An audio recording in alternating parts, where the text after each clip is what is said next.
Sixth note. O you unhappy person who is alarmed at the great numbers of the unbelievers and their agreement in denying some of the truths of belief, and as a result is shaken in his faith. You should know that value and importance do not lie in quantity and number.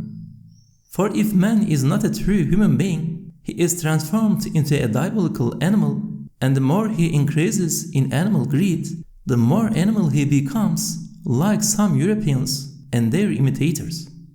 You can see that in number, men are extremely few in comparison to the countless animals, and yet they are sovereign rulers over all the animal species and vicegerents of the earth. The harmful unbelievers and those depraved wretches who follow in their way are a vicious species among Almighty God's animals, which the all-wise Maker has created for the development and prosperity of the world. He has made them a unit of measurements in order to make known to His believing servants the degrees of the bounties He has bestowed on them, and finally will consign those animals to the hell they deserve. There is no power in the unbelievers and misguided denying or disputing any truth of belief. Their agreement lacks power. 1,000 deniers are equal to 1 denier. Even if the whole population of Istanbul, for example, denies seeing the new moon at the beginning of Ramadan, the proven testimony of 2 witnesses invalidates that great multitude's negation and agreement.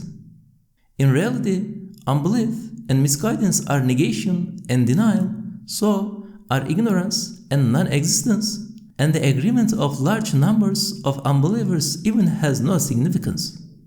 Since matters of belief are true and established and their validity is proven, the judgment of 2 believers based on certain witnessing takes preference and prevails over the agreement of those vast numbers of the misguided. The reason for this is as follows. Superficially, the claims of those who deny are the same, but in fact, they are diverse and cannot unite and so gain strength, while the claims of those who affirm unite and receive strength from each other. This is because a person who does not see the new moon of Ramadan in the sky says, "In my view, there is no moon. It has not appeared that I can see." And another says, "In my view, the moon has not appeared." And so does another. Each says that in his view there is no moon. Since the view of each is different, and the causes that prevent them seeing it may also be different, their claims are all different as well. Each claim cannot reinforce the other claims.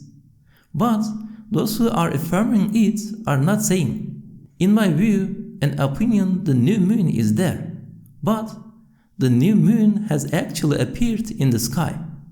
Those who cite it all make the same claim and say, "In actuality," that is to say, all the claims are the same. But since the views of those who are denying it are all different, their claims also are different. They are not making the judgment according to what actually is. Because a negation of what actually pertains cannot be brought, for that an all-embracing proof is necessary. It is an established rule that absolute non-existence can only be brought with extreme difficulty. Yes, if you claim that a particular thing exists in the world, it is enough to merely point that thing out. But if you say it does not exist and you deny it, the whole world has to be sifted through in order to demonstrate it so that the denial can be proved. It is in consequence of this that the unbelievers denying a truth is like solving a problem or passing through a narrow hole or jumping over a ditch. It makes no difference whether there is 1 man or 1,000, because they cannot help one another. But since those who affirm look at the heart of the matter and reality of the situation, their claims unite and the individual strength of each of them combines and assists all. It resembles lifting a great boulder. The more hands there are, the stronger they are, and the easier it becomes. Seventh note. O miserable pseudo-patriot who fervently encourages Muslims to embrace this world and forcibly drives them to European industry and progress. Beware, don't let the bonds be broken that tie certain members of this nation to religion. If thus, foolishly blindly imitating and crushed underfoot, their bonds with religion are broken, those irreligious people will become as harmful for social life as fatal poison. For the apostate's conscience is completely corrupted and he becomes like poison in the life of society. It is because of this that according to the science of the principles of religion, the apostate forfeits the right to life, whereas if an unbeliever is a member of the protected minorities or he makes peace, he has the right to life. This is a principle of the Sharia. Furthermore, according to the Hanafi school, the testimony of such an unbeliever is acceptable, whereas the testimony of someone who has strayed from the path of the Sharia is rejected, for he is perfidious. O miserable sinner who has deviated from Sharia, do not look at the multitude of the dissolute and be deceived. Do not say, most people think the same as me. For the depraved do not want to embrace depravity, they rather fall into it and cannot extricate themselves. There is no sinner who does not want to be righteous and who does not want to see his superior and chief as religious. Other than, if I seek refuge with God, his conscience is corrupted through apostasy and he receives pleasure from poisoning like a snake. O crazy head and corrupted heart, do you suppose that Muslims do not love the world, or that they do not think about the poverty into which they have fallen, and that they are in need of admonishments so that they do not forget their share of the world? Your supposition is false, your surmise wrong. Their greed has increased, that is the reason they are impoverished. Because for Muslims, greed causes loss and indigence. The saying, the greedy is subject to loss and disappointments, has become proverbial.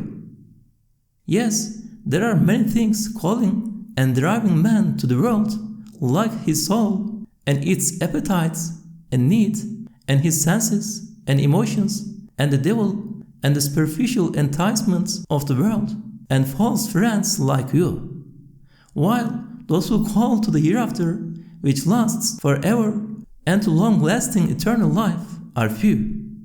If you are patriotic even to the tiniest degree towards this nation, and the high aspirations you brag about are not lies, you should help the few who call to eternal life. For if you silence them and help the many, you will be befriending a Satan. Do you suppose this nation's poverty is the result of a sort of religious asceticism or of laziness arising from abandoning the world? You are wrong to suppose that. Do you not see that the nations dominated by Europe, such as China and the Brahmins and Zoroastrians of India and the blacks of Africa are poorer than we are? And do you not see that nothing apart from the most basic substance is left in the hands of Muslims? The rest is either stolen or seized by the European infidel tyrants or the dissemblers of Asia. You should be certain that if your intention in forcibly driving the people of belief to degenerate civilization in this way is the country's law and order and easy administration, you are mistaken and you are driving them down the wrong path. For it is more difficult to govern 100 degenerates whose belief is shaken and morals corrupted, and to maintain public security among them than to govern thousands of the righteous. Thus, according to these principles, the people of Islam are not in need of being encouraged and driving to the world and to greed. Progress and public order cannot be secured in that way. They are rather in need of having their working conditions set in order, of security being established among them, and of having the principle of cooperation encouraged. And these needs can be brought about through the sacred commands of religion and fear of God and firm adherence to religion. 8th note.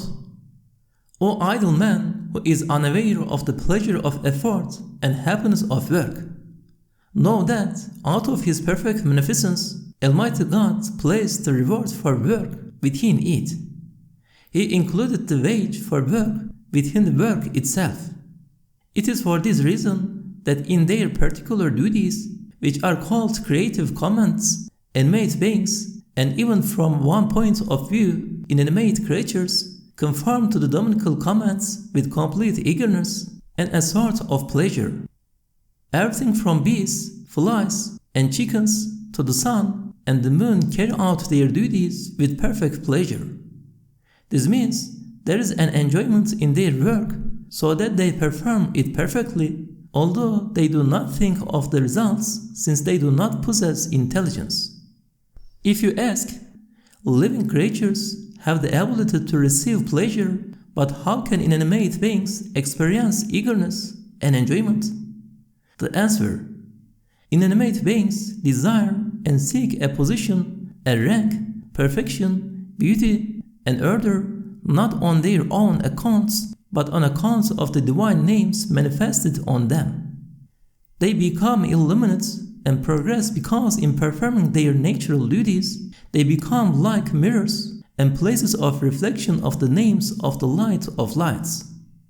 For example, if, although they are unimportant and of themselves without light, a droplet of water or fragments of glass are turned with their pure hearts to the sun, they become drawn to the sun and smile at you. Similarly, by being mirrors in respect of their duties towards the names of the all-glorious One, who possesses absolute beauty and perfection, particles and beings rise from a very lovely position to a most elevated degree of manifestation and illumination like the droplet and fragment of glass.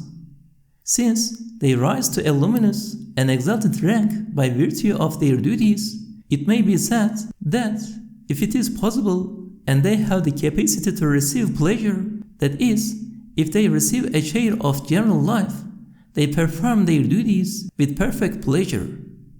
For clear evidence of the pleasure to be found in the performance of duties, consider your own members and emotions. Each receives different pleasures in performing the duties connected to your personal survival and the survival of the human race. The duties themselves are a means of enjoyment for them, and to give up a duty is a sort of torment for a member. Further clear evidence is the self-sacrifice and courage which such animals as cocks and hens with chicks display in performing their duties. Even if hungry, the cock prefers the hens to itself, summoning them to feed. It does not pick up the food itself, but allows them to do so. And it is clear that it feels pleasure, pride, and enjoyment in carrying out this duty. This means it receives greater pleasure from carrying out the duty than from feeding. The hen too will sacrifice its life for its chicks, throwing itself at a dog. It will also remain hungry and give them grain. That is to say, it receives such pleasure in its duty that it makes preferable the pains of hunger and pangs of death. Animal mothers receive pleasure in trying to protect their young. It is their duty when the young are small. When the young are grown, the duty ceases, and so does the pleasure. The mothers beat their offspring and take the grains of feed from them.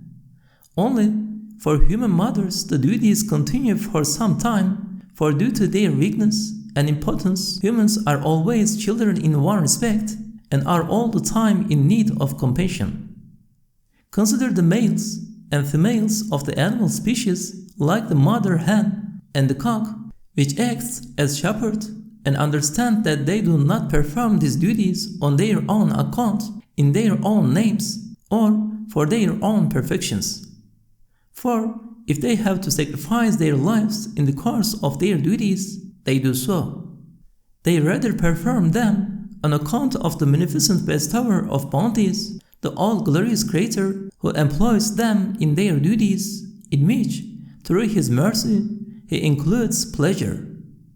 Evidence that the which is present in the duty itself is this: plants and trees confirm the glorious Creator's commands in a manner that implies eagerness and pleasure. For the fragrant scents they disperse, and their being adorned with decorations that attract the glances of their customers, and their sacrificing themselves for their shoots and fruits until they rot, shows to the attentive that they receive such pleasure in conforming to the divine commands that it rots and destroys them. Look, fruit-bearing trees like the coconut, which bears so many cans of milk on its head, and the fig, requires through the tongue of disposition the finest food like milk from the treasure of mercy. They receive it and give it to their fruits to eat, while they content themselves with muddy water. In seeds, also a longing is clearly apparent in their duty of germinating and sending out shoots. Like someone imprisoned in a constricted place longs to go out into a garden or open space, such a longing, such a joyful state is also apparent in seeds in their duty of sprouting. It is because of this long and mysterious principle, which is in force in the universe and is called a divine practice, that those idle, lazy people who lie in ease and effulgence for the most part suffer more distress than those who strive and work. For the idle always complain about their lives and want to pass them quickly by indulging in amusements, whereas the one who works and strives is thankful and offers praise and does not want his life to pass quickly. The person who lives in idleness and ease complains about his life, while the industrious striver is thankful, is a universal principle. It is also for this reason that the saying, ease lies in hardship and hardship in ease, has become proverbial. Indeed, if inanimate creatures are studied carefully, it will be seen that on their undeveloped innate capacities and abilities expanding from the potential to the actual through great effort and exertion, a state similar to the above-mentioned divine practice comes about. This shows that the natural duty produces an eagerness and pleasure. If the inanimate creature partakes of general life, the eagerness is its own, otherwise it pertains to the thing which represents and supervises the creature. It may even be said that when subtle, delicate water receives the command to freeze, it conforms with such intense eagerness that it may split iron, breaking it into pieces. That is to say, in conveying the dominical command of expand with the tone of freezing sub-zero temperature to the water in a closed iron container, it breaks the container with its intense eagerness. It splits the iron and itself becomes ice. You can make analogies with this for everything. From the rotations of the suns and their peregrinations to the Mevlevi-like spinning and turning and vibrations of minute particles, all striving and motion in the universe turns on the law of divine determining and proceeds from the hand of divine power and is manifested through the creative command, which comprises divine will, knowledge, and command. Each particle, each creature, each living being even resembles a soldier who has different relations with all the sections of the army and different duties that look to each. All particles and living beings are similar to this. For example, a particle in your eye has a relation with the cells of the eye, with the eye itself, the facial nerves, and the blood vessels of the body, and it has duties arising from those relations and yields benefits in accordance with those duties. And so on, you can compare everything with this. Thus, everything testifies to the necessary existence of the pure eternal all-powerful one in two respects. The first, by carrying out duties far exceeding its own power, everything testifies to the all-powerful one's existence. The second, by acting in conformity with the laws that form the order of the world, and principles that perpetuate the balance of beings, everything testifies to that all-knowing and all-powerful one. For lifeless things, like particles, and tiny animals, like bees, cannot know order and balance, which are the subtle matters of the clear book. How can a lifeless particle and tiny bee read the subtle, significant matters of the clear book, which is in the hands of the all-glorious one, who opens and closes and gathers up the levels of the heavens as though they were the pages of a notebook? If you crazily suppose the particle possesses an eye capable of reading the fine letters of that book, you can try to refute the particle's testimony. Yes, the all-wise Creator summarizes the principles of the clear book in most beautiful form and abbreviated fashion and with a particular pleasure and through a special need, and includes them in beings. If everything acts thus with a particular pleasure out of a particular need, it unknowingly conforms to the principles of the clear book. For example, the minute the mosquito with its proboscis comes into the world, it emerges from its house and without hesitation attacks man's face. It strikes it with its long staff, causing the water of life to spout out, and it drinks it. It shows the skill of a practiced warrior in dodging the blows directed at it, who taught the tiny, inexperienced, newly born creature the science of war and art of extracting water. Where did it learn it? I, that is, this unfortunate saw it, confess that if I had been in the place of that mosquito with its proboscis, I could only have learned this art, this warfare of attack and retreat, this extracting of water, only after lengthy instruction and much experience. Compare with the mosquito animals, like the bee, who receives inspiration, the spider, and the nightingale, who waves his nest like a stocking. Then compare plants to these animals in just the same way. Yes, the absolutely generous one, may his glory be exalted, has given each living being a memorandum written with the pen of pleasure and ink of need, and with it has deposited in the being the program of his creative commands, an index of its duties. See how the all-wise one of glory has written on a receipt the amount concerning the bee's duties from the principles of the clear book, and placed it in the coffer in the bee's head. And the key to the coffer is the pleasure particular to the diligent bee. With it, it opens the coffer, reads the program, understands the commands, and acts. It proclaims the meaning of the verse, and your sustainer has inspired the bee. If you have listened to the whole of these 8 notes and understood it completely, through the intuition of belief, you will understand one meaning of, and his mercy embraces all things, and one truth of the verse, and there is nothing but it glorifies him with praise, and one principle of the verse. Verily, when he intends a thing, his command is be, and it is, and one point of the verse. So glory to him in whose hands is the dominion of all things, and to him will you all be brought back. 9th note. Know that among mankind prophethood is the summary and foundation of human goods and perfections. True religion is the index of prosperity and happiness. Belief is sheer, transcendent good.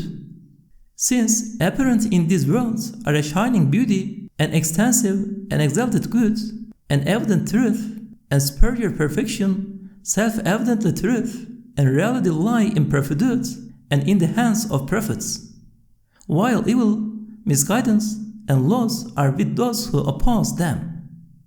Of the thousands of merits of worship, consider only the following. The Prophet, upon whom be blessings and peace, unites the hearts of the affirmers of divine unity in the prayers of the festivals and of Friday, and worship performed in congregation. He brings together their tongues in a single praise, so that one man responds to the sublime address of the pre-eternally worshipped one with the voices supplications, and invocations uttered by innumerable hearts and tongues, strengthening one another, assisting one another, and uniting.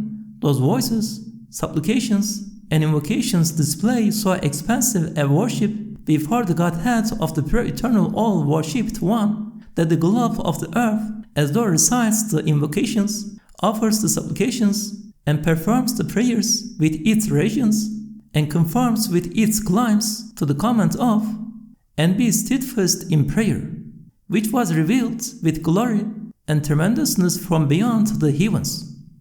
Through this mystery of unity, man, a minuscule, powerless creature in the universe like a particle, by virtue of the vastness of worship, becomes a beloved servant of the creator of the heavens and the earth, vicegerent of the earth's ruler and chief of the animals, and the results and aim of the universe's creation. Yes, if the voices of hundreds of millions of people proclaiming God is most great after the 5 daily prayers, and particularly in the festival prayers, unite in the manifest world as they do in the world of the unseen, the globe in its entirety becomes a huge human being. Since the God is most great, it proclaims with a mighty voice, is equal to its own greatness. The believers in divine unity proclaiming God is most great, at the same instant in unison becomes a mighty God is most great, uttered by the earth. The earth is as though shaken with a great tremor with the invocations and glorifications of the world of Islam at the festival prayers. Proclaiming God is most great with all its regions and climes, it forms its intention with the pure heart of the Kaaba, its Qibla, and on its uttering, God is most great with the tongue of Mount Ararat in the mouth of Mecca. That single phrase assumes a form in the air in the cave-like mouths of the believers in all parts of the earth. Just as through the echo of the words, God is most great, innumerable God is most great come into being, so too that acceptable recitation and invocation causes the heavens to ring out and resounds rising and falling in the intermediate realms. We praise and glorify and exalt to the number of the particles of the earth the all-glorious One, who made the earth thus prostrate to Him in worship, glorifying and exalting Him, and made it a mosque for His servants and cradle for His creatures. And we offer praise to Him to the number of beings that He made us members of the community of His noble messenger, upon whom be blessings and peace, who taught us worship of this kind. 10th note. Know, O heedless, confused sight, if you are to attain to the light of knowledge of God and look on it, and are to see its manifestations in the mirrors of science and witnesses, and behold its proofs and evidences, you should not examine it with the fingers of criticism. You should not examine critically every light that passes over you, or occurs to your heart, or appears to your mind, or criticize it with the hand of hesitation. Do not stretch out your hand to catch hold of a light that appears to you. Rather, withdraw from the things that cause heedlessness, be turned to the light, and wait. For I have observed that the witnesses and proofs of knowledge of God are of 3 sorts. One sort is like water. It is visible and palpable, but cannot be held with the fingers. For this sort, one has to detach oneself from illusions and submerge oneself in it as a whole. It cannot be spied on with the fingers of criticism. If it is, it flows away and is lost. The water of life cannot make the finger its dwelling. The second sort is like air. It may be perceived, but it is neither visible nor may it be held. You should turn towards it with your face, your mouth, your spirit, and hold yourself before that breeze of mercy. But do not stretch out the hand of criticism towards it, for you will be unable to hold it. Breathe it with your spirit. If you look on it with the eye of hesitation and lay hands on it by criticizing it, it will escape you and depart. It will not make your hand its dwelling. It will never be content with it. As for the third sort, it is like light. It is visible, but is neither palpable nor may it be held. So you should hold yourself before it with the heart's eye and spirit's vision. You should direct your gaze towards it and wait. Perhaps it will come of its own accord. For light cannot be held in the hand or hunted with the fingers. It can be chased only with the light of insight and intuition. If you stretch out a grasping physical hand and weigh it on material scales, even if it is not extinguished, it will hide itself. For just as such light will not be consent to be imprisoned in matter, so it cannot be restricted, nor will it accept dense things as its Lord and Master.